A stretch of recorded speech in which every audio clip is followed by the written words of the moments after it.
Magandang umaga po sa inyong lahat. Magandang hapon, magandang tanghali. Magluluto po ako ngayon ng rago.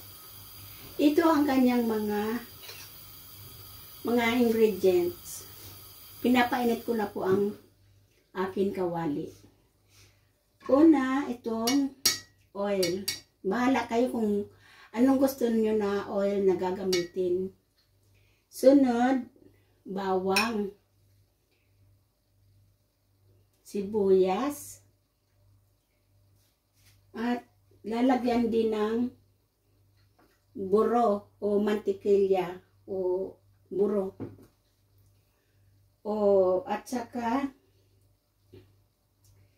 isusunod yung karni. Pinapaano ko muna yung karni. Pinapa-brown ko muna ang karni. Bago ko ilagay ang kamatis, at saka carrots, at saka celery. At saka lalagyan ko ng vino bianco o alak na puti. At saka pag nagisa na yan, kasama ang alak na puti, medyo tuyo na, saka ko lalagyan ng gatas. Depende sa inyo kung ilan gatas ang ilalagay nyo. Kasi ako, ang nilalagay ko sa 1 kilo na karne, ang nilalagay ko na gatas ay 4 na baso. Kaya ito pandagdag ko. Ngayon kung medyo luto na, yun, saka na natin titimplahan ng asin. At saka ko na ilalagay ang cheese o ito rin formaggio. Ang cheese din yata ito. Formaggio na Malpino. Yan. Yan ang ingredients. Umpisa na natin paglagay. Unahin natin ang mga ano lang naman. Mga 2 kutsara lang. O depende sa inyo kung ilan kutsara ang gusto nyo. Yung sa akin ay mga 3 kutsara na mantika.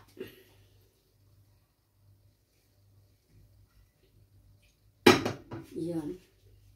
Tapos mga 3 kutsara na mantika.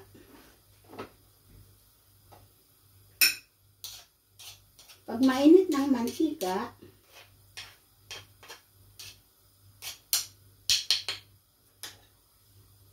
saka ko na ilalagay ang bawang.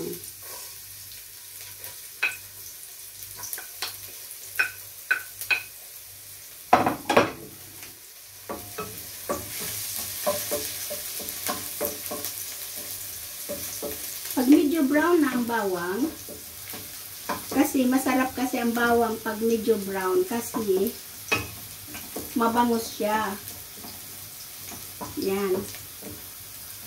Pag medyo brown na ang bawang, saka ilagay. Yan, nakita niyo yan, medyo brown na, oh. Yan, golden brown na ang kanyang kulay, yan. Saka natin isunod ang sibuyas.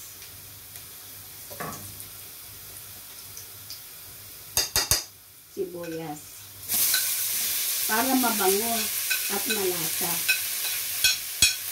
Yan.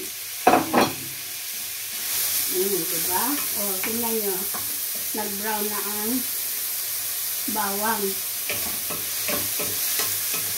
Saka isunod ang sibuyas.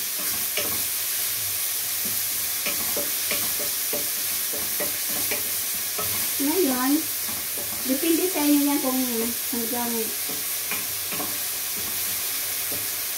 paano kayo magluto. Basta ako ganyan ako magluto po. Yan. Pag medyo nagisa-gisa na ang sibuyas, ang isusunod ko naman ay mantikilya.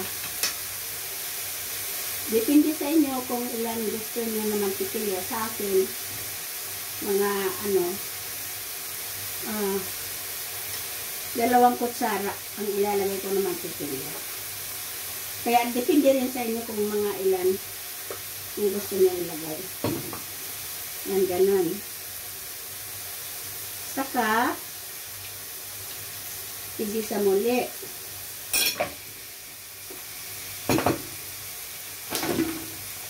Yan. Saka, pag natunaw na ang mantikilya,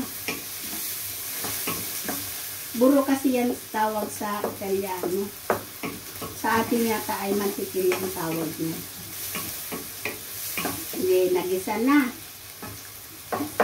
Ang ginagawa ko, karne ang isinusunod ko dahil gusto ko medyo brown na ang karne bago ko ilagay ang kamatis. Kasi dyan gusto ko masarap eh. Yan, karne na ang isusunod dyan. 1 kilo ito na karne.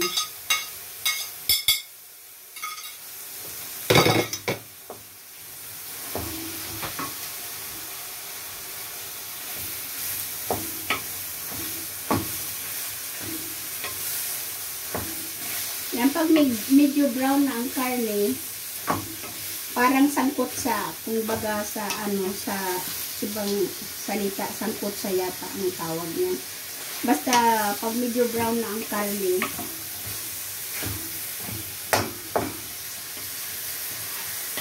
saka ko ilalagay ang kamatis.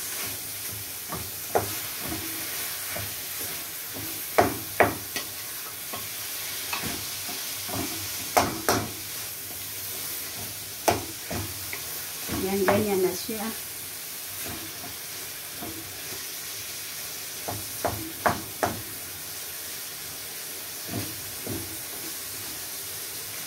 Bisa-bisa na siya.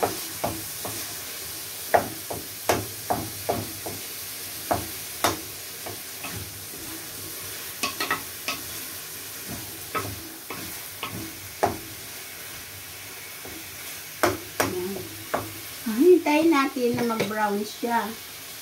Mamaya babalikan natin.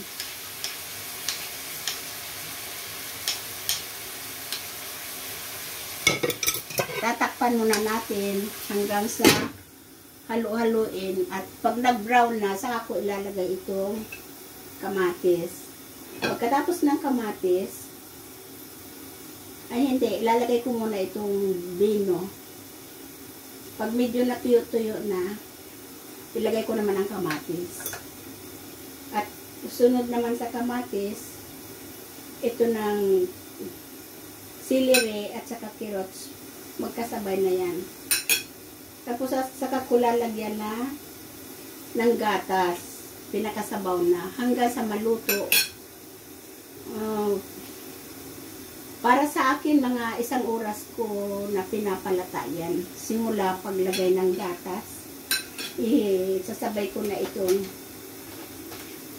formaggio o cheese. Hanggang sa timplahan na, bali 1 oras ko lang na pinakukulo yan. Na hanggang sa maluto. Yun, ganun lang. Ang tawag niyan ay ragu. Pwede pang halo sa spaghetti, sa pasta, at sa risotto na tinatawag sa Italiano risotto. Yung may kanin, pwede rin ito pang sahog sa ganun.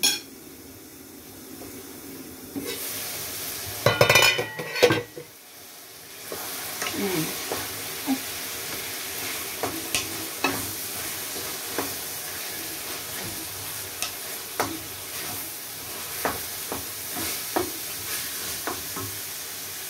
Mamaya papakita ko sa inyo ang pag naglagay na muli ako ng